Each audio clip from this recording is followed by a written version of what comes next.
No apologies, though, for a musical parody that many around the world took as a true sign of his thinking.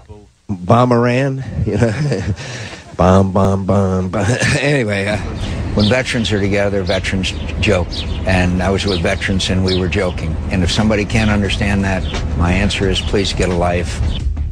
I'll tell you, what's not said on the television and will not be said on the television is how much Vietnam veterans and POWs hate John McCain.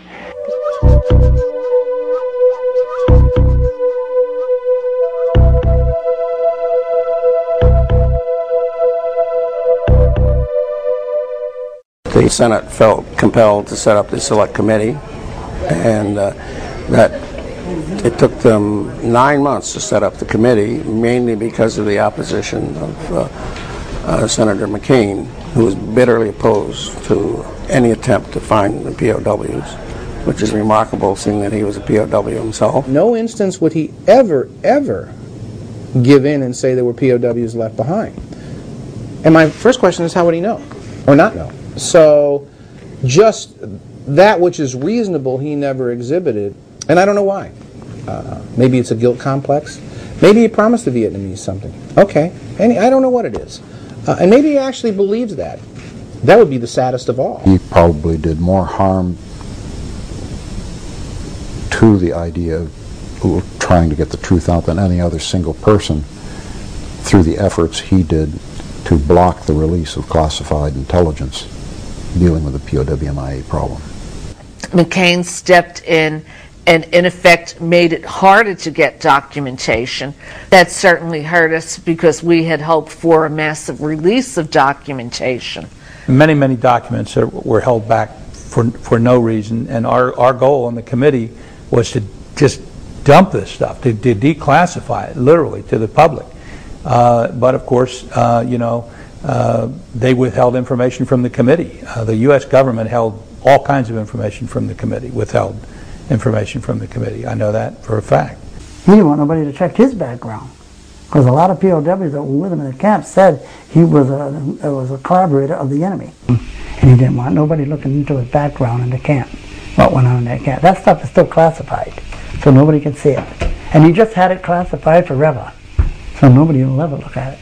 Even POWs we knew who wanted to see their own debriefings were not permitted because of the McCain regulation. But where did McCain get compliments for doing this? The bureaucrats at the Pentagon. Right. Because it put a workload on them. It put a workload on them for missing in action people. And did we need that bill to handle a Scott Spiker case? Oh, you bet we did. And also what it did, and this is what he really opposed, and if you remember the contentiousness we got into him in his office, was that it would hold the bureaucrats accountable by penalty of law. That's right. If they lied or if they withheld information. That's right. And he fought tooth and nail to protect those bureaucrats. Yes. Because they were protecting him. I could never understand that. Why would we, if someone was guilty of withholding information that would help us to solve the mystery of what happened to an MIA and did it deliberately, why would we not want to prosecute that person? So I could never understand it. I thought the language was written, I know Bob Dornan had a hand in it, I thought the language was written very well. I supported it, fought for it hard in the U.S. Senate and mostly on the Armed Services Committee where we debated it, but it was watered down to basically where it was almost worthless. Now, one of the things that happened with that bill is that we were submarined. The House side, we passed it with no, I don't believe anybody opposed it. It was a pretty much unanimous vote. 401 to 0 on the House, with every single Republican who is serving sponsoring it, and about a third of the Democrats. But on the Senate side, we had one person standing in the way of getting in positions that would have been very tough on government bureaucrats who didn't tell the truth. And that one person was Senator John McCain. John McCain and John Kerry both were not pursuing this with the same approach that I was. He insisted that no committee be set up unless he was chairman. Obviously, his intent was to kill everything. Okay, I appreciate you inviting me here, but what I don't understand is this: you're supposed to have a committee of 12.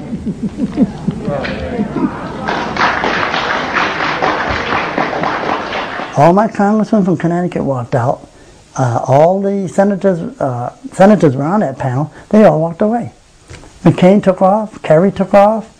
All that evidence was coming out in Korea because they knew that if they came and listened to the truth, they'd have to keep the hearings open. They didn't want any information.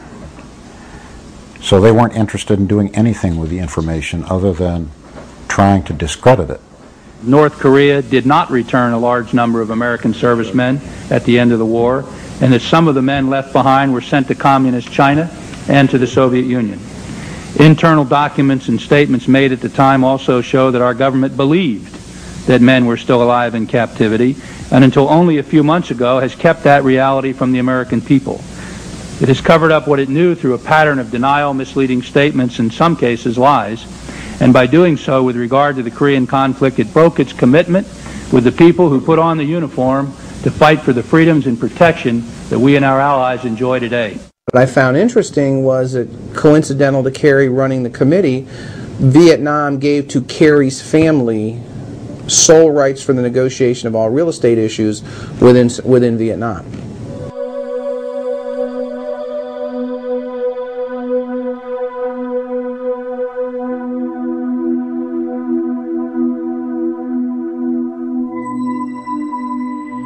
Yes, I'm an old Vietnam veteran. Never got in country over there, but I was back in the jungles using a top secret clearance for different things during my years as a Vietnam veteran. And I know of a lot of Vietnam veterans, brother, and a few POWs. And all the POWs that I've talked to over the years say that John McCain is a lying skunk. You know, that he never was tortured. They were there in the camp with him, and when he came in with his 2 broken arms because he failed to pull his arms in when he bailed out of his plane and had a leg injury, he immediately started spilling his guts about everything because he didn't want to get tortured. And he made 32 different videos for the communists speaking out against America and how evil they were for what they were doing in Vietnam. In which circumstances have you been shut down? I was on a flight over the city of Hanoi, and I was bombing and was hit by either missile or anti-aircraft fire. I'm not sure which. And the plane continued straight down.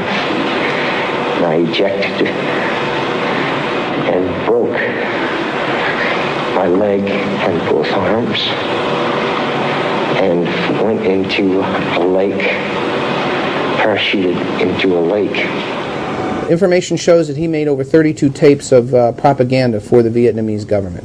We do know that when he was there, that he cooperated with communist news services in giving interviews that were not flattering to the United States. He made those transcriptions, and in the transcriptions, I heard a POW who heard them coming into his cell and said, "Oh my God, is that Admiral McCain's son? Is that the Admiral's son? Is that Johnny telling us that our principal targets are schools, orphanages, hospitals, temples, churches?" That was Jane Fonda's line. Certainly you do what you need to do to stay alive. Nobody would fault anybody for that. But there comes a point in time where enough is enough. He admits that he gave them all of the codes, all of the data, everything. And I'm not even so much blaming him for that, because under torture people do that, but it turns out he wasn't tortured, and then he started singing like a canary in seconds. Yeah, they call him, the Vietnamese communists call him the Songbird. Matter of fact, that's his code name up there is Songbird McCain, because he just came into the camp singing and telling them everything they wanted to know. And it sounds so good at first. McCain was offered the chance to come home. They called him the Prince. And he could have. But nobody ever takes that one step beyond that. If Admiral John McCain II, Jr., if his son, a lieutenant senior grade, had accepted this princely status and come home in 1967, while the others would sit there for 5 years, what would the Navy have done with the son of an admiral who opted to get special treatment and come home? No Navy career, no House seat, no Senate seat. Would have been the end of his career. So what I'm saying is, yes, he chose to stay, but did he have an alternative if he ever wanted to have a life? And what would it have done to his father?